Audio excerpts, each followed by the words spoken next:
सबको। कैसे हो आप लोग? आशा करती हूँ आप सब ठीक होंगे। निधि चैनल में आप सबका स्वागत है और आप सबको मैं सुनाऊंगी माघ मातम के 13वें अध्याय का पाठ। और आप कृपया पाठ को पूरा सुनें और कथा को अधूरा बिल्कुल मत छोड़ें। और माघ मास में स्नान का बहुत ज़्यादा महत्व है, तो इसका लाभ हमें ज़रूर उठाना चाहिए। तो चलो हम 13वें अध्याय का पाठ प्रारंभ करते हैं। विकुंडल कहने लगे कि तुम्हारे वचनों से मेरा चित्त अति प्रसन्न हुआ, क्योंकि सज्जनों के वचन सदैव गंगा जल के सदृश पापों का नाश करने वाले होते हैं। उपकार करना तथा प्रिय बोलना सज्जनों का स्वभाव ही होता है। जैसे अमृत मंडल चंद्रमा को भी ठंडा कर देता है, अब कृपा करके यह भी बतलाइए कि किस प्रकार मेरे भाई का भी नरक से उद्धार हो जाता है। तब दूत कुछ देर ज्ञान दृष्टि से विचार कर मित्रता रूपी रस्से से बंधा हुआ बोला कि हे वेश्य, यदि तुम अपने भाई के लिए स्वर्ग की कामना करते हो तो जल्दी ही अपने 8 जन्म के पुण्य फल को उसके निमित्त अर्पण कर दो। तब विकुंडल ने कहा कि हे दूत, वह पुण्य है क्या है और मैंने कौन से जन्म में और कैसे किया, सो सब बतलाओ, फिर मैं अपना पुण्य अपने भाई को दे दूंगा। दूत कहने लगा कि हे वेश्य सुनो, मैं तुम्हारे पुण्य की सब कथा कहता हूँ। पूर्व समय में मधुबन में शाल की नाम की एक ऋषि था। वह बड़ा तपेश्वरी, ब्रह्मा के समान तेज वाला, नवग्रह की तरह उसकी स्त्री रेवती के 9 पुत्र थे, जिनके नाम ध्रुव, शशि, बुध, तार, ज्योतिमान थे। इन 5 ने गृहस्थ आश्रम धारण किया तथा निर्मोह, जितमाया, दयानिष्ठ और गुणताग यह 4 संन्यास ग्रहण कर वन में रहने लगे। यह शिखा सूत्र से रहित पत्थर और सोने को समान समझते थे। जो कोई अच्छा या बुरा उनको अन्न देता वही खा लेते, और कोई कैसा ही कपड़ा दे देता था उसको ही पहन लेते थे। सदैव ब्रह्मा के ही ध्यान में लगे रहते।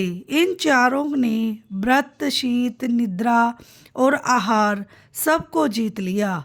बस चर अचर को विष्णु रूप समझते हुए मौन धारण करके संसार में विचरते थे। ये 4 महात्मा तुम्हारे घर आए जब तुमने मध्य के समय भूखे प्यासे इनको आंगन में देखा, तो तुमने गदगद कंठ से आँखों में आंसू भरकर इनको नमस्कार करके बड़ा आदर सत्कार करके किया। इनके चरणों को धोकर बड़े प्रेम से तुम इनसे कहने लगे कि आज मेरे अहोभाग्य है, आज मेरा जन्म सफल हुआ, मुझ पर भगवान प्रसन्न हुए, मैं सनाथ हुआ, मेरे माता पिता, पत्नी, पुत्र, गो आदि सभी धन्य हैं, जो आज मैंने हरि के सदृश आपके दर्शन किए। सो हे वेश्य, इस प्रकार तुमने श्रद्धा से उनका पूजन किया और चरण धोकर जल को मस्तक से लगाया। फिर विधि पूर्वक पूजन करके तुमने इन सन्यासियों को भोजन कराया। इन सन्यासियों ने भोजन करके रात को तुम्हारे घर में विश्राम किया और ब्रह्मा के ध्यान में लीन हो गए। इन सन्यासियों के सत्कार से जो पुण्य तुमको मिला, सो मैं भी कहने में असमर्थ हूँ, क्योंकि सब भूतों में प्राणी श्रेष्ठ है। प्राणियों में बुद्धि वाले, बुद्धि वालों में मनुष्य, मनुष्यों में ब्राह्मण, विद्वानों में पुण्यात्मा और पुण्यात्माओं में ब्रह्मज्ञानी सर्वश्रेष्ठ है। ऐसी ही संगति से बड़े बड़े पाप नष्ट हो जाते हैं। यह पुण्य तुमने अपने 8वें जन्म में किया था। सो यदि तुम अपने भाई को नरक से मुक्त कराना चाहते हो तो यह पुण्य दे दो। सो दूत के ऐसे वचन सुनकर उसने प्रसन्न चित्त से अपना पुण्य अपने भाई कुंडल को दे दिया और वह नरक से मुक्त हो गया और दोनों भाई देवताओं से पूजित किए गए। तब दूत अपने स्थान को चला गया। इस प्रकार वैश्य के पुत्र कुंडल विकुंडल ने अपना पुण्य देकर अपने भाई को नरक की यातना से छुड़वाया। सो हे राजन, जो कोई इस इतिहास को पढ़ता है या सुनता है वह 1000 गोदान का फल प्राप्त करता है। बोलो श्री विष्णु भगवान की जय हो।